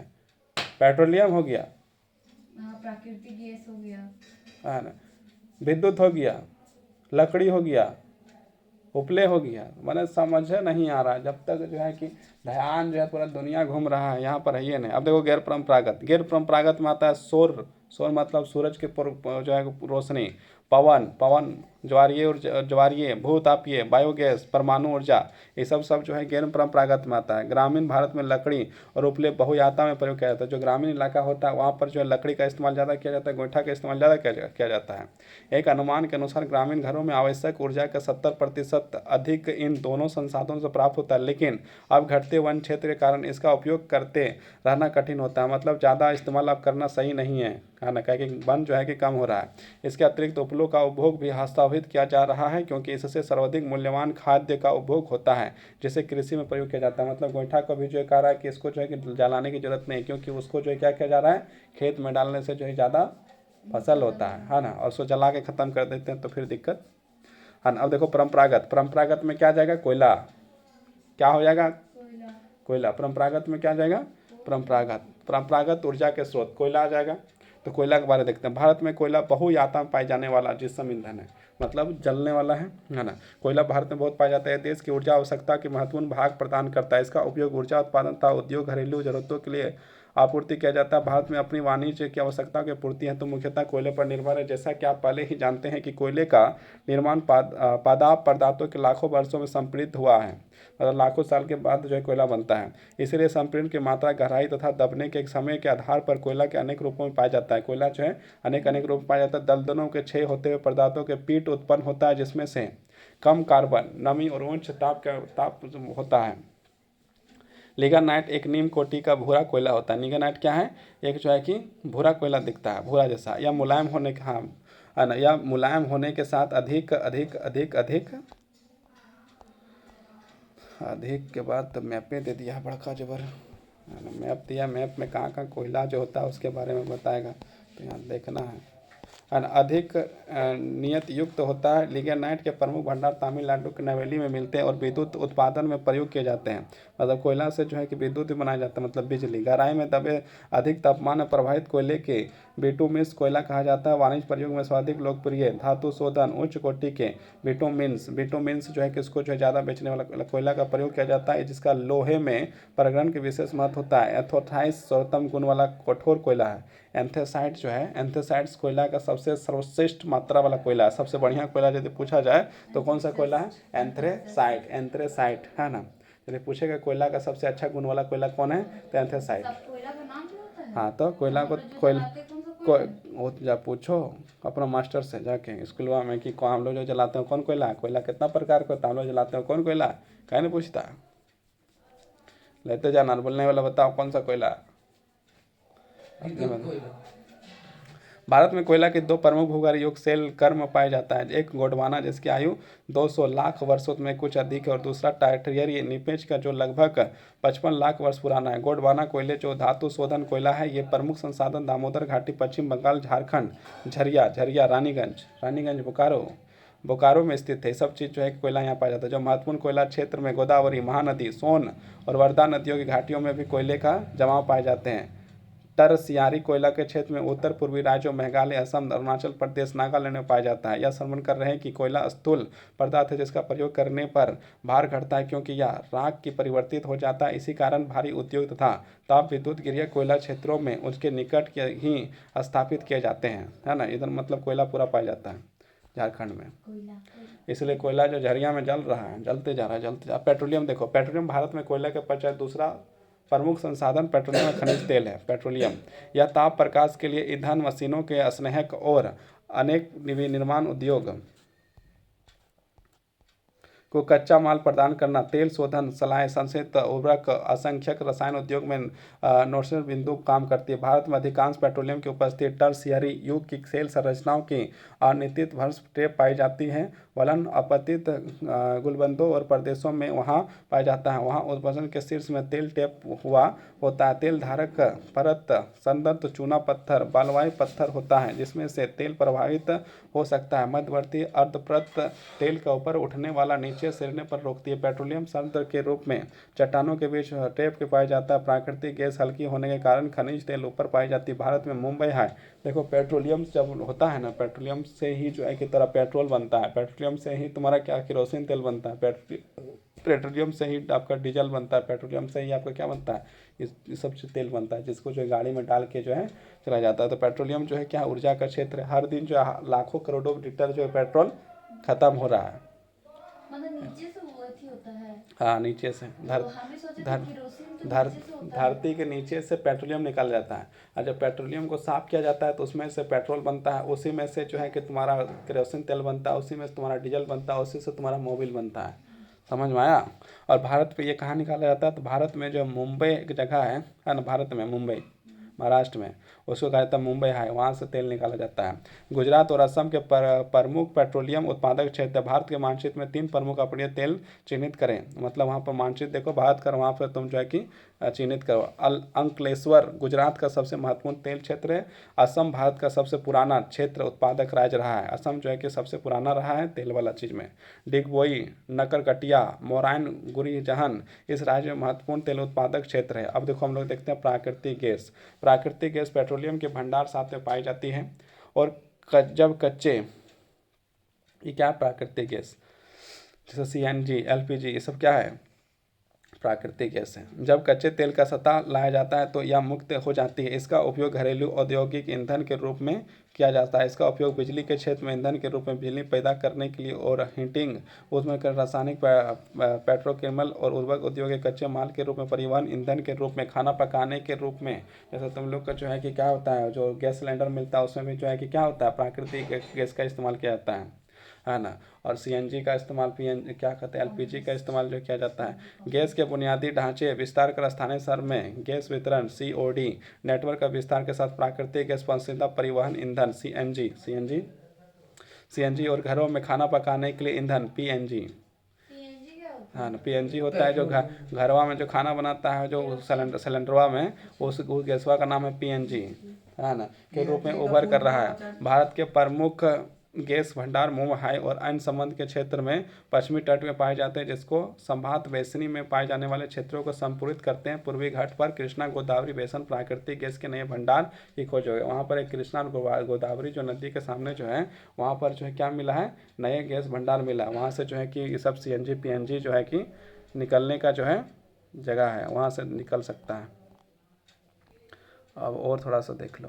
गेल निर्मित और पहली बार 1700 किलोमीटर लंबी Hazira Vijaypur Jagdishpur actual cross country pipeline के मुंह में हाई बेसिन क्षेत्र में पश्चिमी और उत्तरी भारत के उर्वरक बिजली का औद्योगिकरण परिश्रम में जोड़ा जाता है। इन गैस पाइपलाइनों के भारतीय गैस बाजार विकास गति प्रदान, कुल मिलाकर भारत की गैस बुनियादी ढांचे का विस्तार क्रॉस कंट्री पाइपलाइनों के 1700 किलोमीटर के बढ़कर 18,500 किलोमीटर तक 10 गुना से अधिक हो गया है और पूर्वोत्तर राज्यों सहित देश के भर में सभी गैस स्रोतों और उपभोक्ता बाजारों में जोड़कर गैस ग्रिड के रूप में जल्द ही 34,000 किलोमीटर तक इस तक पहुंच संभावना है। मतलब कि बहुत दूर दूर तक इसको फैलाने का काम किया जा रहा है। मतलब कि इससे क्या, पर्यावरण ज़्यादा प्रदूषित नहीं होता है, जिसके कारण से सीएनजी पीएनजी का इस्तेमाल किया जाता है। आधुनिक देखो विद्युत, आधुनिक विश्व में विद्युत का अनुप्रयोग इतना ज़्यादा विकसित है। मतलब विद्युत का जो बिजली है उसको क्या कहते हैं, विद्युत। और आधुनिक युग में जो है हर जगह क्या है, लाइन का प्रयोग हो रहा है। मतलब विद्युत का क्या हो रहा है, इस्तेमाल हो रहा है। इसके प्रति व्यक्ति उपभोक्ता का विकास का सूचांक माना जाता है। विद्युत मुख्यतः दो प्रकार से उत्पन्न होते हैं, प्रवाही जल हाइड्रोकार्बन, मतलब जो पानी से जो बनाया जाता है उससे जो है कि उत्पादन होता है। और दूसरा क्या है, जल विद्युत, मतलब इसको जल विद्युत कहा जाता है, जो पानी से होता है। अन्य ईंधन जैसे कोयला, पेट्रोलियम, प्राकृतिक गैस जलाने से टरबाइन का चलाकर, मतलब कि जो है कि डीवीसी जैसे कोयला को जो है इस्तेमाल करके वहाँ पर बिजली बनाता है ना। बाकी ये दो जो है कि मुख्य है। और बाकी फिर पवन ऊर्जा से बनता है, सौर ऊर्जा से भी विद्युत जो है कि निर्माण होता है ना। एक बार उत्पन्न हो जाने के बाद विद्युत जैसी होती है। यहाँ पर देखो क्रियाकलाप है। कुछ नदी घाटी परियोजना का नाम बताएं तथा इन नदियों पर बने बांधों का नाम बताया। जो बांध डैम का उसका नाम बताने के लिए बोला है, तो अपना बताते रहना। अब देखो आगे देखो, तेज बहते जल विद्युत, तब जो है कि क्या होता है कि एक बनाता है डैम जैसा और उसमें पानी पार होता है, वहाँ पर टरबाइन लगा रहता है, टरबाइन। और टरबाइन जो है कि गोल गोल गोल गोल घूमता है, जल्दी जल्दी घूमता है, उसमें जो विद्युत का जो निर्माण होता है ना। अब ये टरबाइन तो कभी देखा है नहीं, है ना, तो टरबाइन तो समझ आ नहीं रहा है। तो टरबाइन जो यूट्यूब में देख लेना कैसा होता है ना। उसको जो घुमाया जाता है टरबाइन को, चक्री जैसा होता है। जैसे तुम लोग को देखा होगा शादी ब्याह में जो क्या होता है, जनरेटर लगाया जाता है, तो जनरेटर से विद्युत निकलता है कि नहीं। तो वहाँ पर क्या होगा, गोल गोल गोल गोल गोल गोल घूमता है, तो उसमें जो है कि लाइन जो है कि आता है ना। उसी प्रकार टरबाइन रहता है, टरबाइन भी जो है कि गोल गोल गोल गोल घूमता है और उससे क्या होता है, विद्युत निकलता है। सुना है, बिजली करेंट लाइन, है ना, समझ में आया। तो वो जो है कि निकलता है और उसके बाद पूरा राज्य देश जहाँ तहाँ जो है जगह जगह में भेजता है। तो किसमें से विद्युत निकलता है, बिजली, पानी से हो गया, कोयला से हो जाएगा, फिर जो है कि ऊर्जा, सौर ऊर्जा से हो जाएगा, मतलब सूरज के प्रकाश से भी विद्युत बनाया जाता है। पवन के ऊर्जा से, मतलब पवन जो उधर से हवा मारेगा, इधर पंखा घुमा के भी बिजली बनाया जा सकता है ना, समझ में आया। तेज बहते जल का विद्युत उत्पन्न की जाती है, जो एक नवीकरणीय संसाधन पढ़ाए थे, नवीकरणीय और अनवीकरणीय संसाधन। नवीकरणीय संसाधन जो दोबारा प्रयोग किया जाए सो नवीकरणीय संसाधन, जिसको दोबारा प्रयोग नहीं किया जाए सोचे अनवीकरणीय संसाधन। नवीकरणीय संसाधन में पवन जल प्राकृतिक से जुड़ा हुआ पवन, फिर जल, ये सब जो है नवीकरणीय संसाधन है। अनवीकरणीय संसाधन में कोयला था, लकड़ी था, ये सब क्या है, एक बार प्रयोग करो और दूसरा बार इसका इस्तेमाल करना संभव है क्या? नहीं है। कोई एक बार लकड़ी को जला दो तो फिर क्या दूसरा बार उसको जला पाएगा? ना मैं काचा लकड़ी रहेगा तो तू वो जला दे। हाँ, लकड़ी को एक बार पूरी तरह से जला के खत्म कर दो और फिर बोले कि हम वही लकड़ी अगर जलाएंगे तो चलेगा? उसमें राग हो जाएगा, कहाँ चलेगा? हाँ, तो क्या है? अनवीकरणीय संसाधन। समझ में आया? एक बार कोनो भी चलने के बाद नहीं चलेगा। हाँ, एक बार पानी पी जाओ फिर क्या पानी निकलेगा कि नहीं? कहने से निकलेगा। कंधे से निकलेगा। हाँ बताइए ना, आप बताइए है कैसे? ना? पानी पिएगा तो तुम टॉयलेट करेगा हाँ तो पानी निकला, तो उसे दूसरा चीज वो हो गया। वो हाँ, अनवीकरणीय संसाधन है। तो खाएंगे भी तो निकल जाता है ना। तो वो पेस्ट बन के Digest पानी हो जाता पानी पानी पानी कैसा निकलता है उसी तरह पानी। हाँ, वही तो हम भी बात किए। हाँ, और पानी हम लोग सादा वाला पीते हैं तो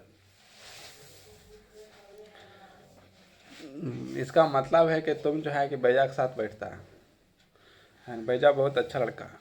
जो विद्युत ऊर्जा उत्पन्न होता है भाखड़ा, नागल, दामोदर घाटी कॉर्पोरेशन और कपिल हडाइल परियोजना आदि।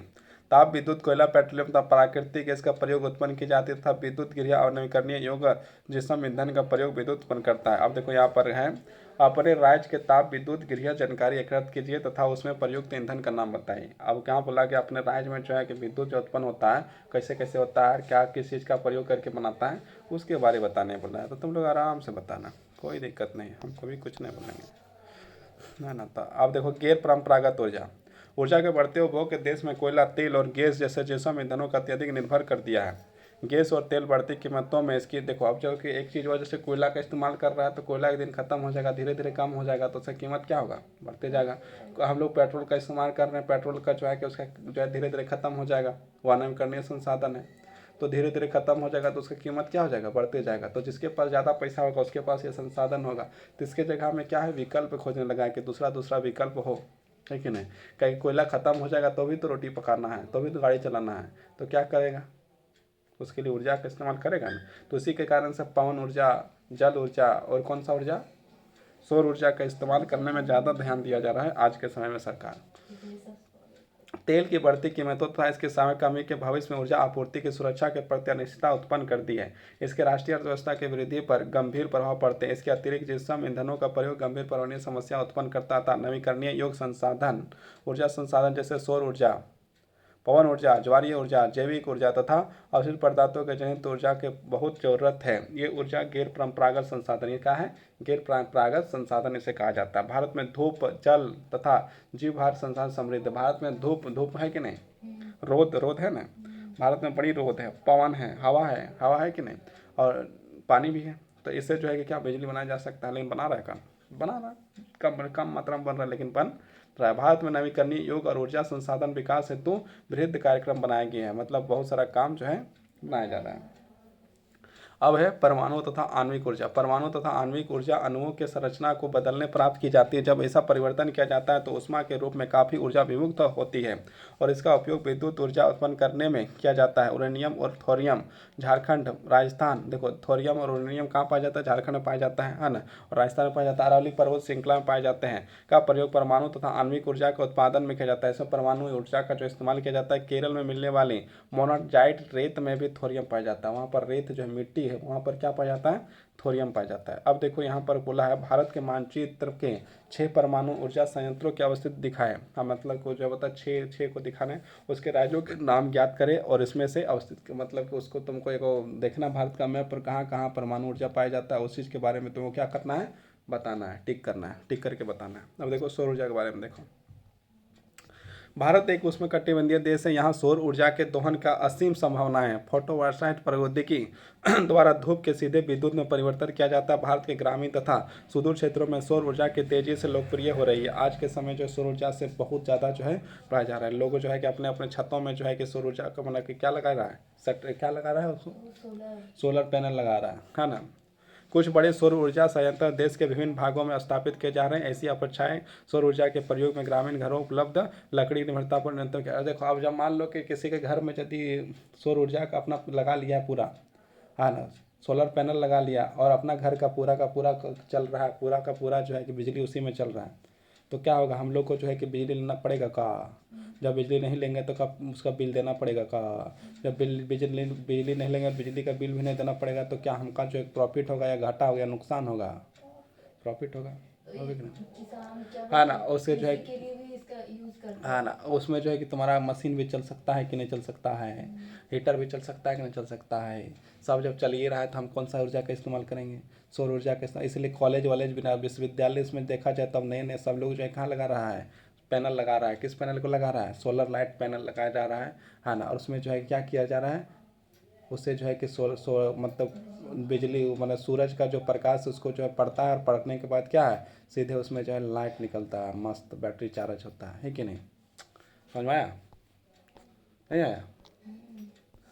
फलस्वरूप यह पर्यावरण संरक्षण में योगदान देगा। अब बताओ, जब कोयला तो जला नहीं है ना, कुछ हुआ नहीं है ना, जब कोयला वाला कुछ जला नहीं, जब सौर ऊर्जा माना सूरज का प्रकाश आया, बैटरी चार्ज हुआ, और चार्ज होने के बाद तेरा बल्ब बढ़ गया, तुम्हारा टीवी चलने लगा, कंप्यूटर चलने लगा, मशीन चलने लगा, सब कुछ चलने लगा, तो कहीं कोयला जला कहाँ।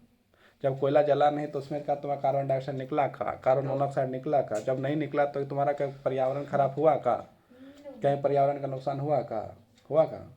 जब कहीं नुकसान नहीं हुआ तो हम लोग को किसका इस्तेमाल करना चाहिए, सौर ऊर्जा का इस्तेमाल करना चाहिए कि नहीं। लेकिन हम लोग करते हैं का, नहीं करते हैं। अब जो धीरे धीरे करने लगा है ना, योगदान देगा, और कृषि में खाद की पर्याप्त आपूर्ति होगी, है ना, और पैसा भी बचेगा। अब देखो पवन ऊर्जा के बारे में, भारत में पवन ऊर्जा के उत्पादन का महान संभावना है। भारत में पवन ऊर्जा फार्म विशालतम पट्टी तमिलनाडु नारायणकोलार में मदुरै तथा अवस्थित है। इसके अतिरिक्त आंध्र प्रदेश, कर्नाटक, गुजरात, केरल, महाराष्ट्र तथा लक्षद्वीप में भी महत्वपूर्ण पवन ऊर्जा फार्म है। मतलब वहाँ पर जो है क्या बनाया जाता है, बिजली बनाया जा रहा है पवन ऊर्जा से। नागरकोल और जैसलमेर जैसे देश में पवन की ऊर्जा के प्रभावी प्रयोग में किए जाने लगे। मतलब जहाँ ज़्यादा हवा मार रहा है वहाँ पर क्या पवन ऊर्जा जो इस्तेमाल किया जा सकता है। अब देखो बायोगैस, ग्रामीण इलाकों, झाड़ियों, कृषि अपशिष्टों, पशुओं, मानव जनित अपशिष्ट उपयोग, घरेलू उपयोग हेतु बायोगैस में उत्पन्न की जाती है। देखो जैसे में तुम्हारा घर में जितना कचरा वचड़ा है, जितना जो है मानव से लेकर मानव का भी अपशिष्ट पदार्थ जो है ना, से लेकर के उस पशु का जो अपशिष्ट पदार्थ है उसको जो इस्तेमाल करके उसमें जो है क्या बनाया जा सकता है, बायोगैस बनाया जा सकता है। उसमें तुम क्या बना सकता है, खाना भी बना सकता है, लाइट जला सकता है, बहुत कुछ कर सकता है। जैविक पदार्थों पर अपघटन जैसे गैस उत्पन्न हो जिसके तापीय समझता मिट्टी के तेल उपलो चारकोल की अपेक्षा अधिक होती है। बायोगैस संयंत्र नगर पालिका सहित तथा निजी स्तर में लगाए जाते हैं। पशुओं के गोबर का प्रयोग करने वाले संयंत्र ग्रामीण तथा गोबर गैस प्लांट के नाम से जाने जाते हैं। इसको क्या कहा जाता है, गोबर गैस प्लांट। ये किसानों के दो प्रकार से लाभित करते हैं, एक ऊर्जा के रूप में और दूसरा जो है उन्नत प्रकार के उर्वरक के रूप में। बायोगैस अब पशुओं के गोबर का प्रयोग करने में सबसे दक्ष है, उर्वरक की गुणवत्ता को बढ़ता है तथा उबलों और लकड़ी को जलाने से होने वाले वृक्षों का नुकसान कर रोकता है। मतलब जो नुकसान था उबलों को जलाने से, धुआं करने से, सब जो है रुकता है ना। ज्वारीय ऊर्जा देखते हैं, महासागरीय तरंगों का प्रयोग विद्युत उत्पादन के लिए किया जा सकता है। सक्रिय खाड़ी के आर पार बढ़कर बनाकर बांध बनाए जाते हैं। ऊंच ज्वार के इसके सक्रिय खड़ी नुमा प्रवेश द्वारा पानी के भीतर पर भरा जाता है और द्वार बंद होने पर बांध में ही रह जाता है। बाढ़ द्वारा बाहर ज्वार उतरने के बांध के पानी पर इसकी रास्ते पाइप द्वारा समुद्र की तरफ बहाया जाता है, जो इसे ऊर्जा का उत्पादक टरबाइन की ओर ले जाता है। भारत में खामत खाड़ी, कच्छ खाड़ी तथा पश्चिमी घाट गुजरात में और पश्चिम बंगाल के सुंदरवन क्षेत्र में गंगा डेल्टा के ज्वारीय तरंगों द्वारा ऊर्जा उत्पन्न करने के आदर्श है। मतलब समुद्र के पानी से भी जो है कि हम लोग ऊर्जा का उत्पादन कर सकते हैं। भूतापीय ऊर्जा, लास्ट टॉपिक।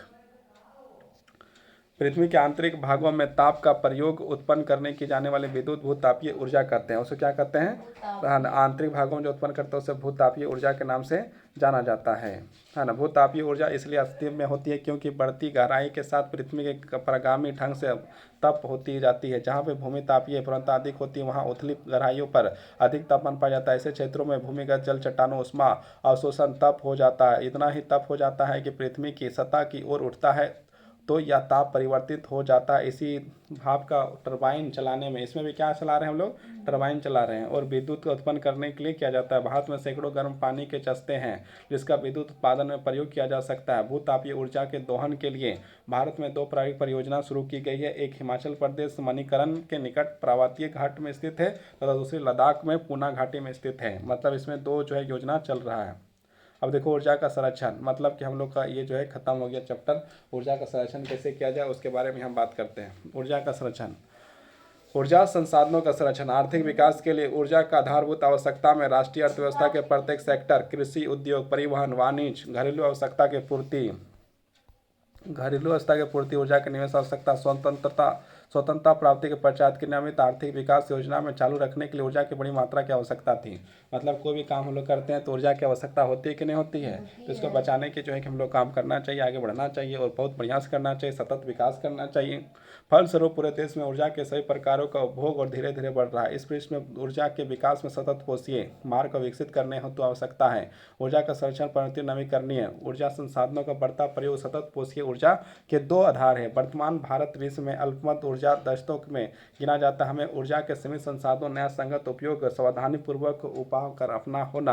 उदाहरणतः एक जागरूकता नागरिक के रूप में हमें यातायात के निजी वाहनों की अपेक्षा सार्वजनिक वाहन के उपयोग करना चाहिए। मतलब हम लोग को जो है निजी वाहन मतलब खुद का गाड़ी से कम चलना चाहिए और जो मतलब कि ट्रेन है मतलब कि जो सार्वजनिक वाहन है जिसमें जो है इधर उधर लेके जाता है उसमें ज़्यादा इस्तेमाल करना चाहिए। पैसा कौन देगा? वही तो। वाहन का इस्तेमाल हम पैदल जाते हैं तो हम वाहन का इस्तेमाल करेंगे तो पैसा बढ़िया कौन? खरीदे के लिए हम लोग हाँ ना, गाड़ी तो खरीदे अलग बात है, गाड़ी में तेल भरा तो वो भी पैसा लगता है। हम यदि पैदल जाए तो पैसा लग रहा है का?